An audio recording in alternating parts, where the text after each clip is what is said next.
morning, everyone. My name is Nick Muncie Jarvis. I am a licensed Unity teacher, certified spiritual educator, and the Northwest Region Youth of Unity consultant. But most relevant for this morning is that I'm a longtime friend and colleague of Reverend Rachel Simpson. Rachel and I met as teens at a Youth of Unity event in the Northwest region. My impressions of her from that time were that she was fun, full of zeal and enthusiasm, and had a contagious laugh. She was truly a ray of sunshine. At our annual kids camp, she was the queen of fairyland.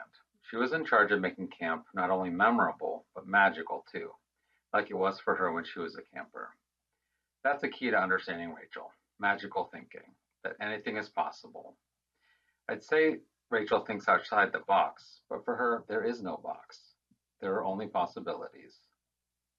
One of the many great things about Rachel is that her vision is not bound by what has been. When she was 22 years old, Rachel created the first Next Generation of Unity event in the Northwest region. She created a meaningful space for young adults our age and empowered us to create the spiritual communities we wanted for ourselves. While I picked up the mantle of NGU in the Northwest, she continued that work in Chicago and later in Lee's Summit. While in Lee's Summit, Rachel also planned and hosted alternative services at Unity Village and Unity of Independence. She tried out different methods for people to connect and share in spiritually meaningful ways, and she kept going from there. She utilized tools like YouTube and TikTok to share Unity's teachings with younger audiences. She led Unity of Anchorage into an online-based ministry, and she's always open to trying out new ways of doing spiritual community. Rachel is community-minded and always giving back. She served on boards and ministry teams. She coached Special Olympics and led Nehemiah retreats. And amidst all her activities, she doesn't miss an opportunity to be fully present with and address the needs of the people. She ensures that ministry is people-centered and will joyfully help create something magical. Rachel has been a wayshower for me and a co-conspirator in much holy mischief. I am truly blessed to know Rachel and call her a friend. Without further ado, please join me in congratulating this year's Charles Fillmore Award recipient, Reverend Rachel Simpson.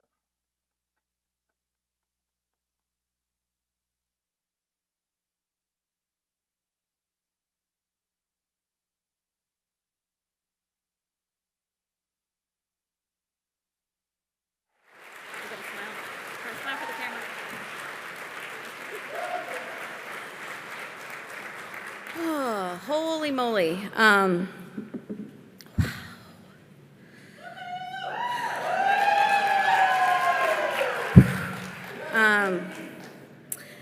have to tell you that when I got the email, I was speechless, which, if you know me, is pretty funny. Because I've always thought of this as kind of like the Lifetime Achievement Award. And I'm 45, because I know you were wondering. But as Nick said, I've been in Unity all of those 45 years. Whew, this is wild. When I was 7 years old, this is why I brought a Kleenex box up here, so hopefully I won't have to use it. I went to my very first Unity Kids Camp, which is an amazing innovation in the Northwest region. Some other regions have done it too. We're still going strong. And it was a catalyst for me and who I have become. Because kids don't need just their families, which are, I got lucky in that department. Kids need other adults who see them and love them, and kids need, but the great thing about kids camp is that the counselors are teenagers, and they're YOUers, and they're amazing, and they sang songs, and they were silly, and they were spiritual, and they led everything. The adults were just there because, you have to have adults, whatever. And it was amazing, and it was inspiring because, when you're a kid, you can see a teenager and say, I want to be like that, right? It's hard to make the leap to a grown-up because they're old. And so it was a place where I was seen and I was accepted, and I could be brave and try things like stand up in the front and help lead joy songs. And so obviously I had to be a kids camp counselor. And one of the great things about being a kids camp counselor is that, yes, we have regional officers, but they don't lead kids camp. Everybody does their part. It's a team, real team. And the more experienced counselors, maybe do some of the bigger things, and they teach the newer counselors how it all goes together, right? And it's all a team, and everybody does their part. And in that, I learned more about standing up and doing the brave thing, and leading joy songs while standing on a log, or walking backwards while you're leading the hiking, because I've done it. Have you ever done that, Mary Grace? Walked backwards while leading Rise and Shine? I bet you have. If anyone has, Mary Grace has. And it's a place of belonging and being known. I'm just going to do this so I can be done with that. Okay. And so, of course, we couldn't stop there. As Nick said, I put on the first NGU retreat I put on in 2001. Innovation. So I looked up the definition of innovation. It means to innovate. I know, right? So anyway, I'm like, well, that's a really helpful definition, dictionary.com. Thank you very much. But to innovate, it's the introduction of new things and methods. And of course, if you, like Nick said, there is a box, what? But if I was going to make a definite, say what innovation meant, I would say it's willing to try, willing to fail, willing to pivot, willing to do the thing that you know is yours to do, even if it's scary, even if everybody else says no. I got a lot of no's. Not blaming, just saying. Think about that next time you think you want to say no.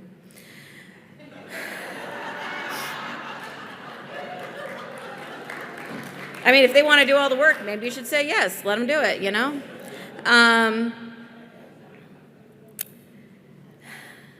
Part of innovation is having faith that the outcome is worth the sweat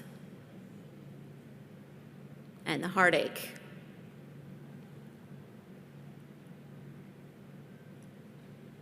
But I always knew it was worth it because creating spaces of connection and worthiness and self-discovery and belonging is always worth it.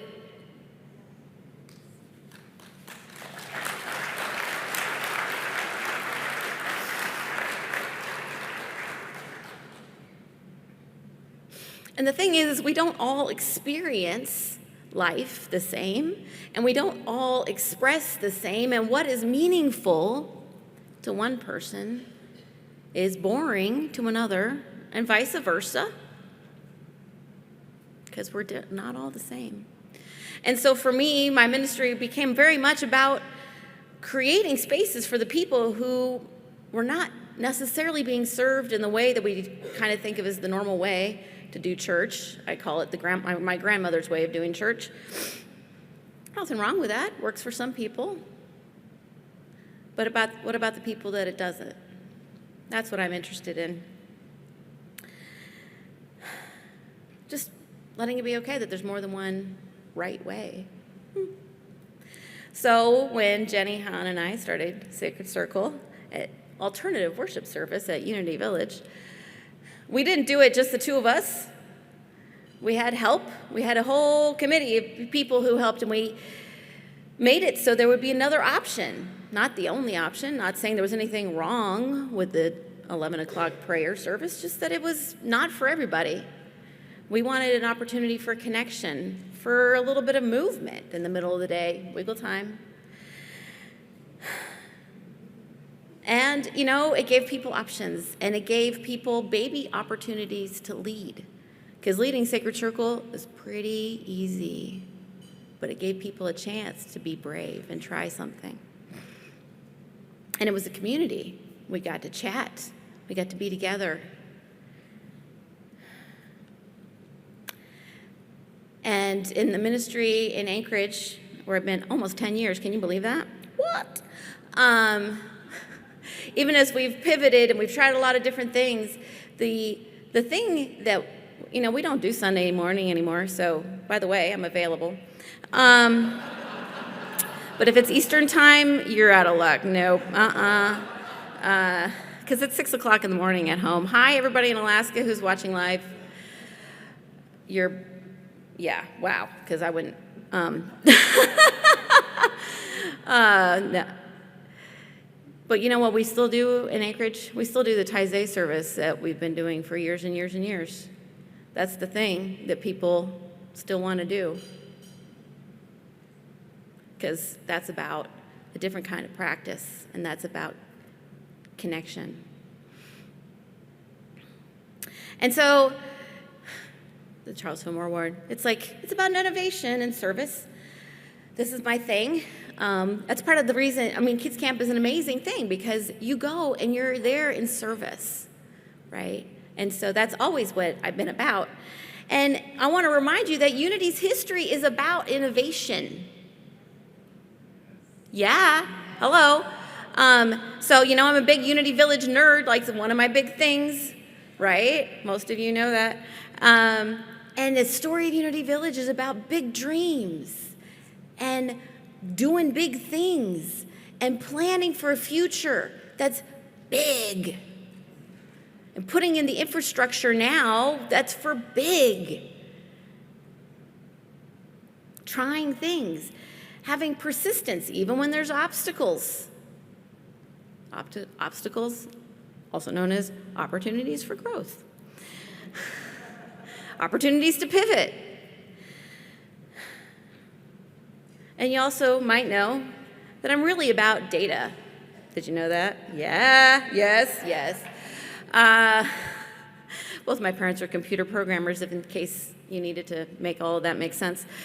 Because we also have a lot of great stories about Unity and where we came from and even before and how all those things. And all of those things are great, but sometimes maybe they're not actually, they may be capital T true, but they're not actually factually true. And I like to know actual statistics about things because I think that's helpful for us to know too. Because I think to really have a good foundation to know how we want to go forward, we have to maybe know where we are. And where we've been might be helpful. I don't know. So, it helps us make good decisions. So,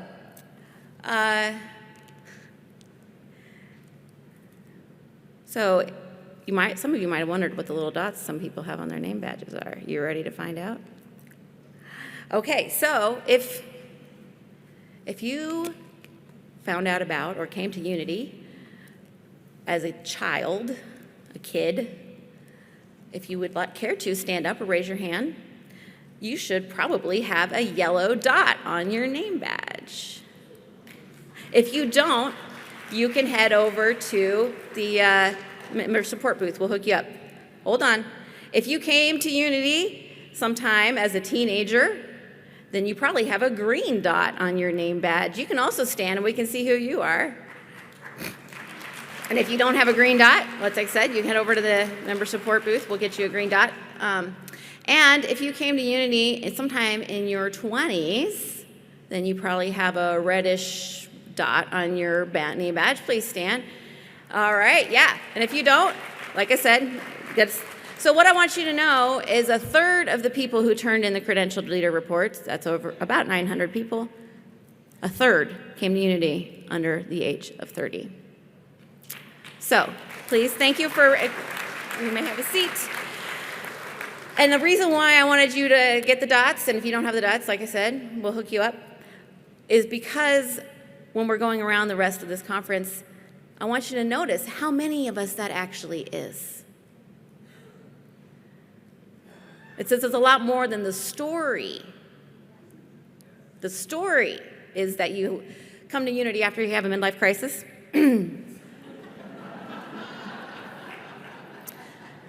And that's why all of our ministers are close to retirement. but it's just not true. It's just not true. Anybody want to guess the average age of ministers ordained in the 1970s? I heard of 45. You're very close. Whoever said that, it's 42. Anybody want to guess what the average age of people ordained in the last 10 years is? 59. I'm just saying. But if you want people to have a long time, a long and storied history, lots of spiritual shenanigans, like Nick and I still got plenty of shenanigans. 9 days from now, we'll be at kids camp.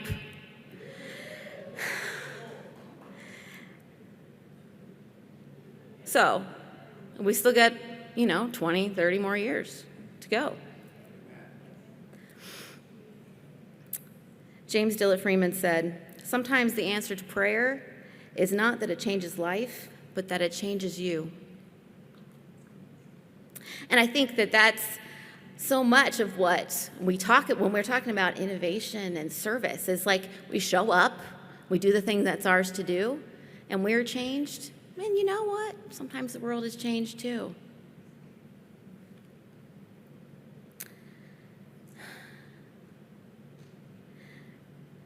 And to me, it's not ever been about one person being the lead. I was so great. I'm a little out of order. How many times have I written this talk? Oh my gosh. To be so blessed to have so many different circles that I have been able to lead with. Everybody do the thing that they're good at, and we support them and believe them that they know what they're talking about, and we'll say, yeah, let's do that. It's great. We should do more of that. That's how we move together. I was talking to a music person yesterday, and I was saying, that's how, when you're in a big choir, that's how you breathe. You hold a note, right? We're in a team. We do the part that we're the best at. That's how we lead kids camp, and it works. We could lead our churches, our communities this way too. What a thought. So innovation is who we are. It's who we're called to be. It means really just seeing a need, like there's people that are not fitting, and so they're not here. Let's see a need and do something about it. But being willing to do something and have it feel like a failure. But a failure just means you figured out that wasn't the right way. Ever get off on the wrong exit on the highway? Okay, so you get off on the next one. Figure it out. Okay. Trying things is part of our heritage. That's who we are. Let's not be afraid. Let's build more circles. Let's not think that we have to know all the answers and we have to do all the things. We have to be the one who knows. No, there's somebody who knows. Let's ask them. Let's empower them. Let's let them take the ball and run with the thing they're passionate about. Let's build more circles. Let's build more safe spaces. Let's build more places where people are truly known and know that they can springboard and do whatever it is that they're called to do because they really know they have a place where they're known. There are so many amazing people out there who have a foundation of growing up in unity, who maybe we don't see as part of us now, but you know what? They're doing amazing things. And part of that is because they were grounded in knowing who they are and having this bravery to stand up and sing joy songs and have spirit sharing and do the thing. Okay, well, if I can get up and sing a silly song in front of everybody, well, sure, why not? Let's do it.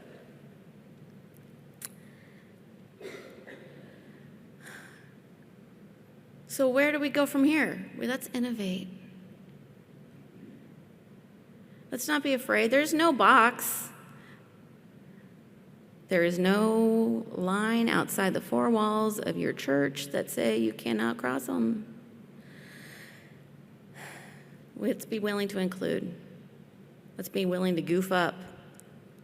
Let's be willing to pivot. Let's mentor. Let's grow. Let's encourage. Let's always fund youth ministry. Always fund youth ministry. Help those young adults go to the retreat. Encourage them. Say yes. Seriously. Say yes. Go to Miranda's workshop this afternoon if you want to know more about that. Say yes. I would like, damn it. I told Miranda it'll be her up here in another, 20 years. Who knows? Maybe she'll oust me as the youngest. She could. Maybe one of those kids at kids camp will be here in 30 years. That'd be pretty great, huh? Yeah. So, let's fund them. So, because I'm almost a millennial, I want to take a big selfie with y'all. All right, you ready? Everybody smile. Oh, wait. Okay. All right. We can do it. Don't be afraid. Let's do awesome things.